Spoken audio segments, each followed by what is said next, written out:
நேர்கள் அனைவருக்கும் எனது இனிய வணக்கம். நான் உங்கள் டிஜே சுந்தரபாண்டி, சிவகாசியிலிருந்து. நேர்களே, தற்போது நம்ம பார்க்க போகிற விஷயம் என்னென்னா, 2025 நடைபெறுகின்ற 3 கிரக பயிற்சிகள் அப்படின்னு நம்ம சொன்னோம்.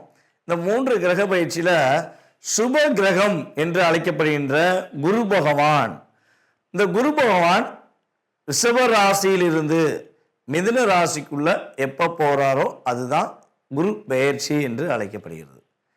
அப்போ இந்த குரு பகவான் எப்பொழுது நம்ம ரிஷபராசியை விட்டு மிதுன ராசிக்கு போகிறாருங்கிறத ஃபஸ்ட்டு தெரிஞ்சுக்கணும். பார்த்தீங்களா, அதாவது கரெக்டாக மே மாதம் 14ஆம் தேதி குரு பகவான் மிதுன ராசிக்குள்ளே நுழையிறாரு.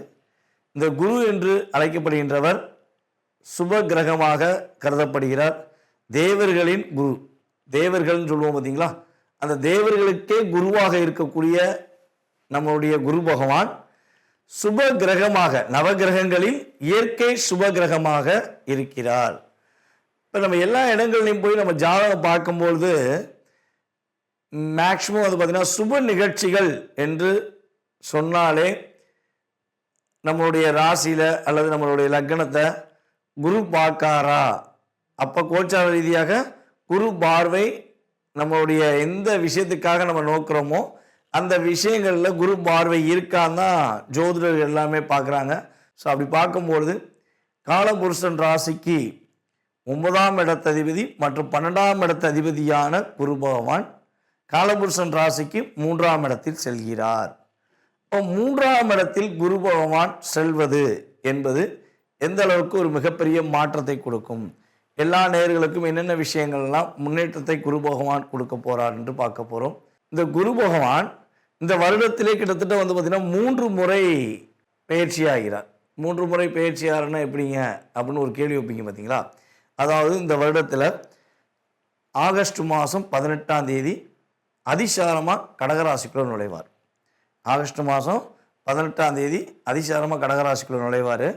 அதுக்கடுத்து பார்த்தீங்கன்னா டிசம்பர் மாதம் 5ஆம் தேதி திரும்பியும் வக்ர நிலையில் என்ன பண்ணுவார், அதிசாரம் ரிவர்ஸ் ஆகி நம்முடைய மிதுன ராசிக்குள்ளேயே மறுபடியும் வந்துடுவார்.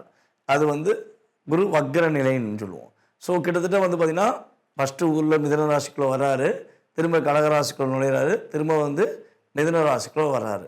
ஸோ கிட்டத்தட்ட 3 முறை இந்த வருடத்திலேயே குரு பகவானுடைய செயல்பாடு, ஒரு வருஷம் குரு பகவான் ஒரு ராசியில் இருப்பார், அந்த ஒரு வருடத்திலேயே 3 முறை மாறி வருகிறார் என்று பார்க்கிறோம்.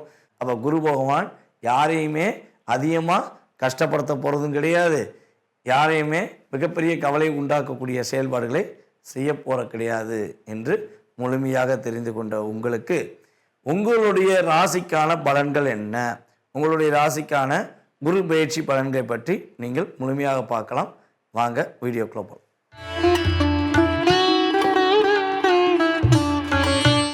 தாயின் மீது அதிக அக்கறையும் இயல்பாகவே அனைவரிடமும் தாய் உள்ளம் கொண்ட நம்மளுடைய கடகராசி அன்பர்களுக்கு 2025ஆம் ஆண்டு நடைபெறுகின்ற மே மாதம் நடைபெறுகின்ற குரு பயிற்சி பலன்களை பற்றி பார்க்க போகிறோம். இந்த கடகராசிக்கும் குரு பகவானுக்கும் மிகப்பெரிய ஒரு செயல்பாடு உண்டு. என்னன்னு பார்த்தீங்கன்னா, குரு பகவான் பார்த்தீங்கன்னா நம்மளுடைய கடகராசியில் தான் வலிமை அடைகிறார், அதாவது உச்சம் அடைகிறார் என்று பார்க்கிறோம்.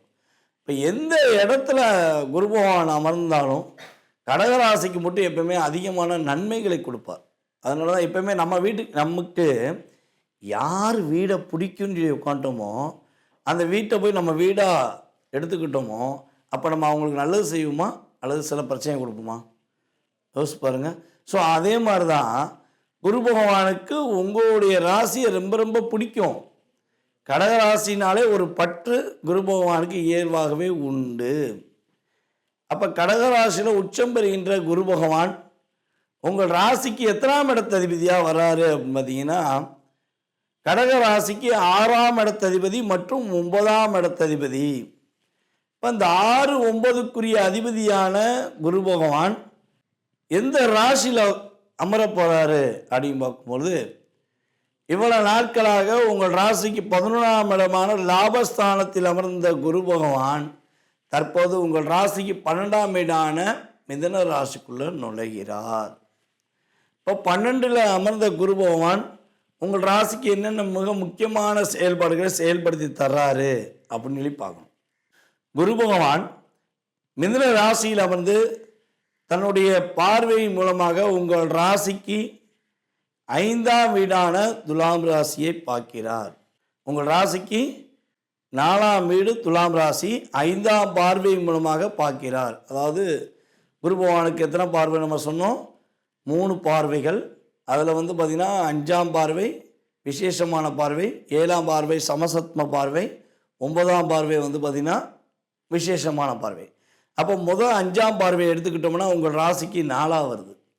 அப்போ 4ஆம் இடம் அப்படிங்கிறது யாரெல்லாம் கடகராசியில் சொந்த வீடு ஒன்று வாங்கிட மாட்டோமா, ஒன்று ஒத்திக்காக வாங்கிட மாட்டோமா, வீடு கட்டிட மாட்டோமா அப்படின்னு சொல்லி ஏக்கமும் தாக்கமும் மனசுக்குள்ளே வச்சுட்டு போராடுறீங்களோ அதற்கான ஒரு சரியான நேரம் இந்த நேரம் என்று உறுதியாக சொல்ல முடியும். முயற்சி கடுமையாக எடுங்க, உறுதியாக வெற்றி உண்டுன்னு சொல்லக்கூடிய ஆற்றல் குரு பகவான் உங்களுக்கு அள்ளி வழங்கப் போகிறார்.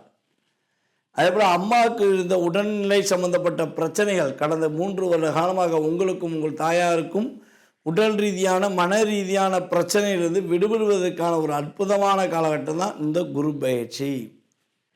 புதிய வண்டி வாங்கணும்னு நினைக்கிங்க, வண்டி வாங்கணுங்கள் வாங்கலாமா, எனக்கு யோகம் இருக்கா அப்படின்னு நம்மகிட்ட ஃபோன் பண்ணி கேட்பாங்க.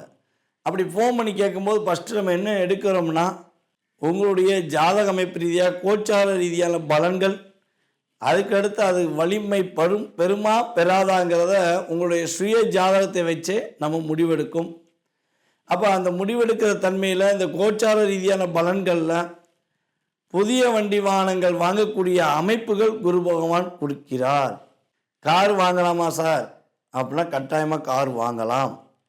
குரு பகவானுடைய ஆதரவு உங்களுக்கு முழுமையாக இருப்பதனால நீங்கள் கார் வாங்கக்கூடிய அமைப்பு கிரகங்கள் கொடுக்கின்றன. ஐயா பைக் வாங்கவே நிலமில்ல, நீங்கள் கார் வாங்க சொல்கிறீங்க, பைக்குக்கு பெட்ரோல் போடுற நிலமில்ல அப்படிலாம் கீழே கமெண்ட்ஸ் கொடுக்குறவங்களுக்கு சொல்லுவது என்னென்னா, எந்த நிலையாக இருந்தாலும் அந்த நிலையை மாற்றி அமைக்கக்கூடிய ஆற்றலும் செயல்பாடுகளும் உங்களுடைய தன்னம்பிக்கை மூலமாக இருக்கிறது, குரு பகவானின் பார்வை மூலமாக கிடைக்கிறது. அந்த தன்னம்பிக்கை யார் கொடுக்கானா குரு பகவான் உங்களுக்கு கொடுப்பார். அந்த தன்னம்பிக்கையை நீங்கள் வளர்த்துக்கிட்டு என்ன பண்ணணும், நீங்கள் நான் சொன்ன விஷயங்களில் செயல்படுத்துவதற்கான ஆற்றலை ஏற்படுத்தி கொள்ள வேண்டும். அதே போல் குரு பகவானுடைய 7ஆம் பார்வைங்கிறது உங்கள் ராசிக்கு எத்தனாம் இடம் உள்ளது? 6ஆம் இடமாக உள்ளது. இப்போ கடகராசிக்காரங்க பார்த்தீங்கன்னா கடன் பிரச்சனையில் ரொம்ப கஷ்டப்பட்டுருக்கலாம், உடல் உபாதைகள் சம்மந்தப்பட்ட விஷயங்களை அதிகமாக கஷ்டப்பட்டுருக்கலாம். அதே போல் பார்த்திங்கன்னா உங்களுடைய கிரகமைப்பு ரீதியாக 5க்கு 2, அப்போ குழந்தைகளுடைய கல்விக்காக நிறைய விஷயங்களை கடன் வாங்கியிருக்கலாம். ஸோ இந்த கடனை அடைக்க முடியாமல் தத்தெளித்து கொண்டு இருக்கும் நம்மளுடைய கடகராசி என்பவர்களுக்கு கடன் அமைவதற்கான ஆற்றலும் செயல்பாடுகளும் குரு பகவான் கொடுக்கிறார். அப்போ கடன் பிரச்சனை அடைஞ்சிருதுங்க, நிம்மதியாக இருக்கலாமான கடன் பிரச்சனை உண்மையிலேயே அடைஞ்சிருது, நிம்மதியாக இருப்பதற்கான செயல்பாடு உண்டு. அதுக்கடுத்தபடியாக குரு பகவானுடைய 9ஆம் பார்வை உங்களுடைய ராசிக்கு 8ஆம் இடமாக உள்ளது. அப்போ 8ல் குரு அமர்ந்தால் எட்டி பார்க்காத லாபத்தையும் எதிர்பார்த்திராத ஒரு பாக்கியத்தையும் எதிர்பார்க்காத செயல்பாடுகளையும் குரு பகவான் அள்ளி வழங்குவார் என்பது நிதர்சனமான உண்மை. யாரெல்லாம் திடீர் அதிர்ஷ்ட யோகங்கள் திடீர் முன்னேற்றங்கள் அப்படின்னு எதிர்பார்க்கிற நம்மளுடைய கடகராசி என்பவர்களுக்கு குரு பகவானுடைய பார்வை மூலமாக திடீர் அதிர்ஷ்டங்கள், திடீர் யோகங்கள், திடீரென்று வெற்றிகரமான சூழ்நிலைகளை அமைத்து கொடுக்கிறார் குரு பகவான். சுய மரியாதையை நீங்கள் பெற்றுக்கொள்வதற்கான ஆற்றல் செயல்பாடுகள் உங்களுக்கு குரு பகவான் மூலமாக கிடைக்கிறது. சிறை தண்டனை, செய்யாத குற்றத்துக்கு சிறை தண்டனை, செய்த குற்றத்துக்கு மிகப்பெரிய தண்டனை அப்படிங்கிற மாதிரி தண்டனை காலங்களை மிக அதிகமாக அணிவித்து கொண்டிருக்கும் நம்மளுடைய கடகராசி என்பவர்களுக்கு சிறை தண்டனையிலிருந்து விடுதலை கிடைக்கப் போகிறது. ஒரு நல்ல மாற்றங்கள் கிடைக்கப் போகிறது. சிறை தண்டனைனா கைதியாக இருந்தால் சிறை தண்டனை கிடையாது, நம்ம ஒன்றுமே செய்யாமல் நம்மளை லாக் பண்ணி வச்சுருப்பாங்க பார்த்தீங்களா, அது கூட சிறை தண்டனை தான். தவறுகள் செய்யாமல் தவித்து கொண்டிருக்கும் நம்முடைய கடகராசி என்பவர்களுக்கு அந்த பிரச்சனையிலிருந்து விடுகாலத்தை குரு பகவான் கொடுக்க போகிறார். கடகராசி நேர்களான உங்களுக்கு பார்த்திங்கன்னா இன்னொரு அற்புதமான விஷயம் உண்டு.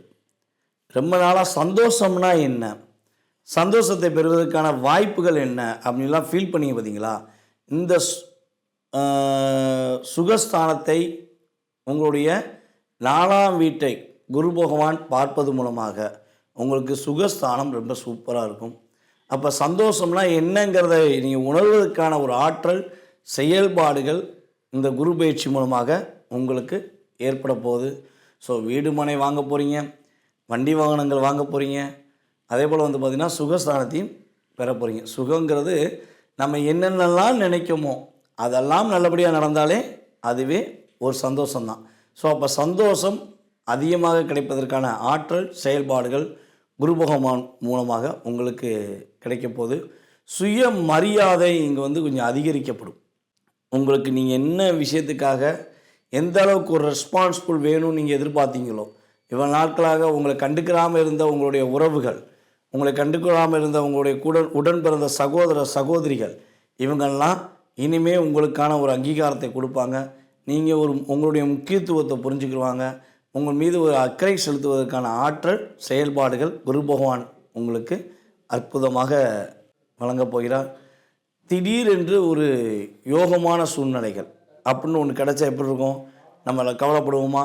அப்பாடி நமக்கு ஒரு திடீர் அதிர்ஷ்டம் கிடச்சிருச்சு, திடீர் ஒரு யோகம் வந்துருச்சுன்னு சொல்லி சந்தோஷப்படுற மாதிரி உங்களுக்கு குரு பகவான் அந்தளவுக்கு ஒரு நல்ல விதமான மாற்றங்கள், நல்ல விதமான செயல்பாடுகளை கொடுப்பார்.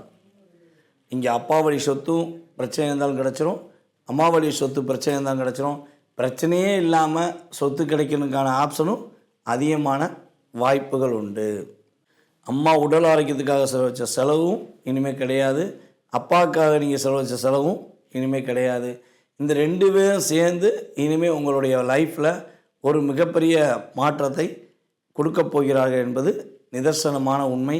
ஸோ இந்த 12ஆம் இடத்துல குரு பகவான் அமர்ந்த காலகட்டங்களில் நீங்கள் வழிபாடு செய்ய வேண்டிய ஸ்தலம் அப்படின்னு பார்த்தீங்கன்னா, உங்களுடைய ஊரில் அருகில் இருக்கும் அல்லது வீட்டின் அருகில் இருக்கும் கடல் சார்ந்த பகுதியில் இருக்கும், கடல் அல்லது ஆறு சார்ந்த பகுதியில் இருக்கும் அம்மன் வழிபாடை பின்பற்ற வேண்டும். வெள்ளிக்கிழமை குரு ஓரையில் நீங்கள் அம்மன் வழிபாடு பின்பற்றும் பொழுது உறுதியாக குரு பகவானுடைய ஆற்றல் இன்னும் கொஞ்சம் அதிகமாகி உங்களுடைய வாழ்க்கையில் மிகப்பெரிய வெற்றிகரமான சூழ்நிலைகள், மிக மகிழ்ச்சிகரமான சூழ்நிலையெல்லாம் நம்மளுடைய கடகராசிக்காரைய உங்களுக்கு உறுதியாக கிடைக்கும் என்பது கிரக ரீதியான நிதர்சனமான உண்மை.